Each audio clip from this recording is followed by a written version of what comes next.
What's up, guys? Big Dave here with Josh, and they're having class. They're doing snatches back there, getting ready for 22.3. What a great workout. I love it. I mean, it's gymnastics, it's cardio, it's strength. It's perfect. It's everything you want. It's like Fran plus. My favorite part, there will be blood. There will be Whether blood. your hands or your lungs are bleeding. Right. So we have a couple things we're going to go over. Josh is going to go over. We've talked about it already. Some things to maximize what you're good at. And if you're good at everything, great. You're going to crush this. Yes. You know, either way, we're going to get your best possible score. So, Josh, how do you think we should warm up? All right, so first thing to warm up with is honestly mobilize, okay? If those of you that have seen the workout, biggest thing is going to be shoulders right up here, right?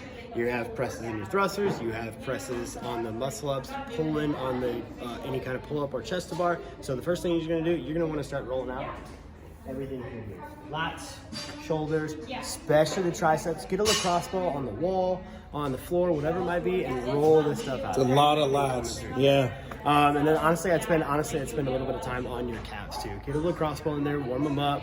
Even though it's 108 total double unders, if you finish the whole thing, trying to do them quickly. And for most of us with that rebound, especially with the Achilles and stuff, you gotta loosen up your calves, soleus, everything on that lower leg. Okay, so that's gonna be the first step. Mobilize, get a foam roller, get a lacrosse ball, and roll everything out.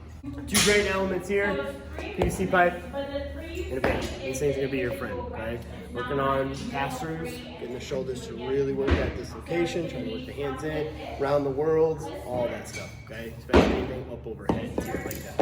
And then getting into your more specific with your working in your shoulders, getting your rotating cuffs, all your crossover symmetry stuff, working up overhead again. That's gonna be huge. At least 2 to 3 rounds. Spend some time. Which we did in the first one too, yeah. 100%. Yeah. And then honestly, the next thing we get into the wrists and forearms. Okay, start doing some little hangs.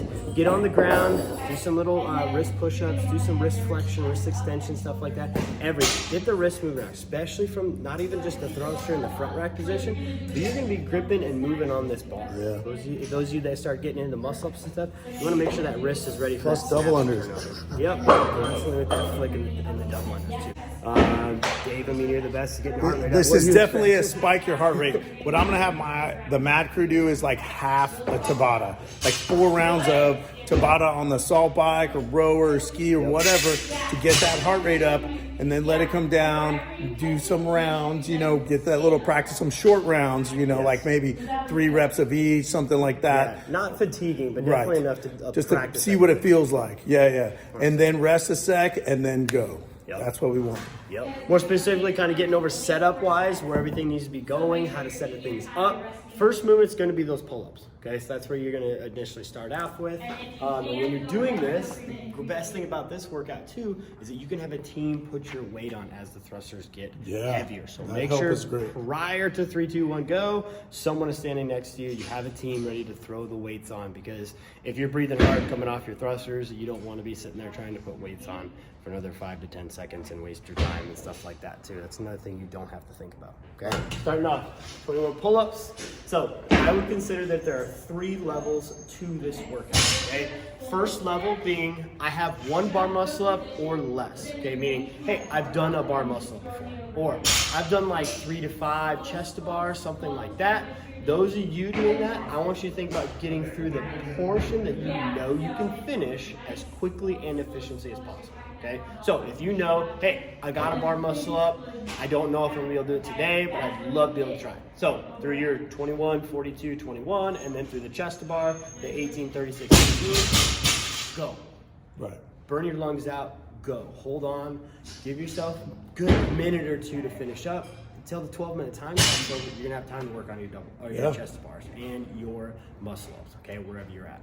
Second level, if you are a person that thinks about that I'm gonna butterfly my chest to bar pull-ups, great, awesome. Break up your pull-ups, think about what you're gonna have to do to hang on for those butterfly chest to bar and getting your muscle ups. If you're gonna finish it, think about leaning into your strengths. If you're a barbell person, go get that bar. If you're a gymnastics person, go get the pull-up bar. Yeah. Rock and roll, guys. Good job. 22.3. Last week the open, everybody. Let's get it. Rock and roll, guys. Good job. 22.3. Last week the open, everybody. Let's get it.